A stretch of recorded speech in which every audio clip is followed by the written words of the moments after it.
Hello, this video is to show you how to log into Happy Numbers. Open up a search engine and type in Happy Numbers. You would like to click either the first or second link that pops up. It should be this one specifically. We do not want the one that has the ad above it. Then you would click I am a student. So let's go back here and let me show you how to find a class. So what yours won't come up with already logged in, I've already used our code. So yours is going to look like this. You want to enter our class number to sign in. It is also in the Seesaw directions, but it is 561819. And you'll click go. That would bring you to our class. You would find your student's name. I'm going to use the test student.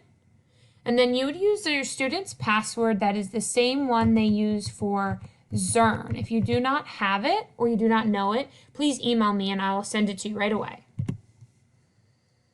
Click go. You should come to a screen that says something like this. Get ready, stay focused. What also might pop up is kind of what looks like an earth with an egg on top. And it might go through just like a little animation that has this guy pop out of the egg. So you might also see that, and you would just click the little briefcase thing that's next to him, and it would come to this screen. Ready to start? And then your student would complete a placement test that looks something like that.